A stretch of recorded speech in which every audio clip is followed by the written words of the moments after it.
जेही यंच बन जाती है और हॉर्न का महल ढूंढ रही होती है, पर उसे मिल नहीं रहा होता है। वहीं वो प्रिंसेस को देखती है जो हॉर्न के पास स्पेशल चाय लेके जा रही होती है। तभी प्रिंसेस गिरने वाली होती है, जेही बचा लेती है। प्रिंसेस उसका शुक्रिया करती है।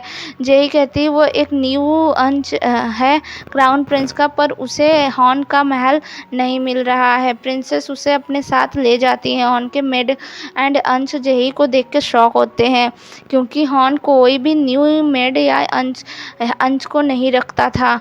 अगर आते भी हैं तो उनको 1 या 2 दिन के अंदर ही भगा देता था, कुछ ना कुछ बहाना मार के। तभी वहाँ प्रिंस म्योंगसिंग भी आ जाते हैं, ग्रैंड प्रिंस जो रहते हैं। तीनों भाई बहन बातें कर रहे होते हैं। प्रिंसेस जेही का नाम पूछती है, जिस पे जेही अटक जाती है, तो हॉर्न उसे संदोल के नाम से पुकारता है, जिससे वो बच जाती है। प्रिंसेस पूछती है तुमने कैसे सॉल्व किया जो सेरेमनी में हुआ था, तो हॉर्न बताता है ये सब संदोल ने ही मुझे बताया था। प्रिंसेस एंड म्योंगसिंग के जाने के बाद हॉर्न कहता है मैंने रिकॉर्ड बुक में संदोल के नाम के बारे में पढ़ा था, जो कि फ्लड में गायब हो गया था। हॉर्न जेही को 2 रिकॉर्ड बुक देता है और कहता है ये 2 केसेस हैं जो आपस में रिलेटेड हैं, तुम्हें इन्हीं को सॉल्व करना है। जेही कहती है अगर आपने सीक्रेट लेटर नहीं भेजा तो किसने भेजा और क्यों, इन सब सवालों का जवाब जानना है मुझे। आपके लिए मैं पता लगाऊंगी कि घोस्ट लेटर आपको भेजने वाला कौन है। आप मेरी हेल्प करिएगा मेरी फैमिली का मर्डरर को ढूंढने में। हॉर्न इस डील के लिए मान जाता है। नेक्स्ट सीन दिखाई जाती है म्योंगसिंग एक फॉरेंसिक डॉक्टर और इन्वेस्टिगेटर होता है, बट थोड़ा सा पागल टाइप का होता है। सारे उसके पीठ पीछे उसको पागल कहते हैं। गारम महल की खबर रखने के लिए लड़के के भेष में उसकी चेला बन जाती है, उसकी खूब तारीफ करती है, जिससे म्योंगसिंग अपनी तारीफ सुन के उसे हायर कर लेता है। म्योंगसिंग उसका टेस्ट लेता है, लिखने का टेस्ट लेता है, जिसमें वो गारम से अपना ही नाम लिखवाता है। गारम किम मॉन सिन लिख देती है। म्योंगसिंग कहता है तुम्हारी लिखने की एबिलिटी बहुत कम है, मुझे सिखाना पड़ेगा तुम्हें। और क्या क्या आता है तुम्हें ये बताओ मुझे। गारम उसे झाड़ू से स्टंट करके दिखाती है, ये झाड़ू मेरे हथियार हैं। म्योंगसिंग कहता है ये झाड़ू रखो, इससे मुझे डर लगता है, मेरी मदर उसी से मुझे बहुत मारा करती है। गारम कहती है मैं दौड़ सकती हूँ बहुत तेज और दीवार कूद सकती हूँ और बेलन से मार सकती हूँ। बेलन म्योंगसिंग की तरफ फेंकती है। म्योंगसिंग डर जाता है, पर गारम ने एक चूहे को उससे मारा होता है और म्योंगसिंग को चूहे से डराने लगती है और कहती है क्या मैं पास हो गई। म्योंगसिंग बेचारा कहता है हाँ तुम पास हो गई, पर इस चूहे को दूर रखो। नेक्स्ट सीन दिखाई जाती है सियोंग टायोज्मिक एंड ब्रश के इंचार्ज मानसिक के घर जाता है, तो वो देखता है मानसिक पहले से ही फरार है। नेबर्स बताते हैं वो 10 दिनों से ही अपने सामान को हटा बेच रहा होता है। सियोंग ये कहता है यानी उसने बहुत पहले से ही प्रॉपर प्लानिंग की थी, वो ये सब अकेला नहीं कर सकता है, ज़रूर किसी के ऑर्डर पे उसने किया है। वो उस दुकान में जाता है जहाँ मानसिक ने सामान बेचा होता है। उसमें सियोंग को एक टर्टॉइस के शेप में कंपास मिलता है, जो कि सेम उसके फादर मिनिस्टर हान के पास जैसा होता है वैसा होता है। वो टोटली शॉक होता है, पर गार्ड्स के सामने वो छिपा लेता है कंपास को। नेक्स्ट सीन दिखाई देती है सियोंग इस बारे में अपने फादर से पूछने जाता है। उसके फादर कहते हैं तुम लेट क्यों हो गए हो घर आने में। सियोंग कहता है क्योंकि मैं सेरेमनी वाले इंसिडेंट की इन्वेस्टिगेशन कर रहा था। फादर कहते हैं मुझे नहीं लगता वो इंचार्ज अकेला ये काम किया होगा, ज़रूर कोई हाई ऑफिशियल शामिल है।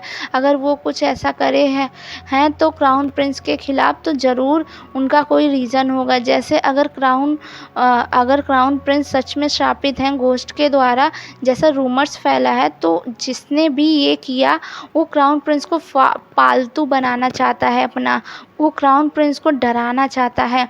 सियोंग कहता है क्या मतलब है पालतू बनाने से क्राउन प्रिंस को। फादर कहते हैं क्राउन प्रिंस नेक्स्ट किंग है और नेक्स्ट किंग ज़्यादा पावरफुल नहीं हो सकता। तुम्हें क्या लगता है क्राउन प्रिंस अभी क्राउन प्रिंस क्यों है। सियोंग कहता है क्योंकि उनके फादर किंग है। तो कहते हैं हाँ, और किंग के फादर भी किंग थे। तुम्हें किंग बनने के लिए वेरीफाइड होने की ज़रूरत नहीं है। मेन ज़रूरी बात ये है रिलेशन, पर ब्लड रिलेशन होने से ये मतलब नहीं है उसके अंदर उतनी कैपेसिटी भी हो। एक महान राजा प्राइम मिनिस्टर के द्वारा चुना जाता है और वो चुनते हैं टैलेंट्स को देख के। क्राउन प्रिंस के पास कैपेसिटी है एक डेंजरस किंग बनने की। वो स्मार्ट है लेकिन एरोगेंट, और ना ही किसी पे डिपेंड है और ना ही किसी पे ट्रस्ट करते हैं। सियोंग कहता है आप क्राउन प्रिंस के बारे में ऐसा कैसे बोल सकते हैं। फादर कहते हैं क्राउन प्रिंस अभी किंग नहीं है। मैं आशा करता हूँ कि वो सीख जाएं अपने ख़ास लोगों पे ट्रस्ट करना, क्योंकि उन्हें तभी सिंहासन मिल सकता है। सिर्फ क्राउन प्रिंस ही किंग से नहीं रिलेटेड है। प्रिंस मियोंग भी किंग के बेटे हैं, वो भी सिंहासन ले सकते हैं। सियोंग कहता है मैं प्रोटेक्ट करूंगा अपने मैजेस्टी की। फादर कहता है किंग और उनके सब्जेक्ट्स के बीच में रिलेशनशिप अच्छा हो सकता है, सिर्फ तुम्हारी तरफ से नहीं।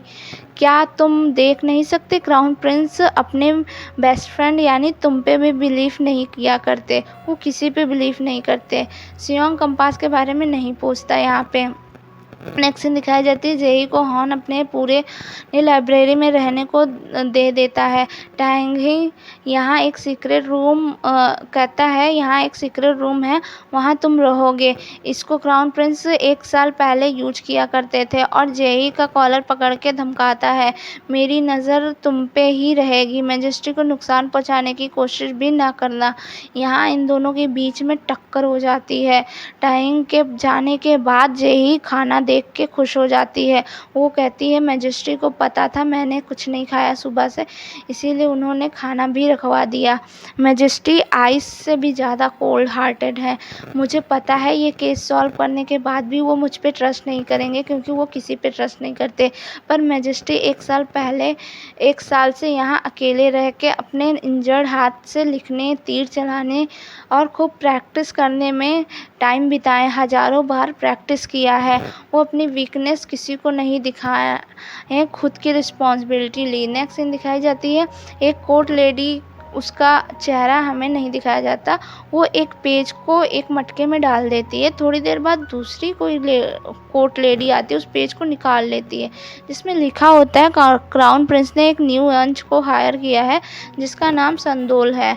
यहाँ हम देखते हैं क्वीन कोई ईस्ट पैलेस की खबरें किसी को दे रहा होता है।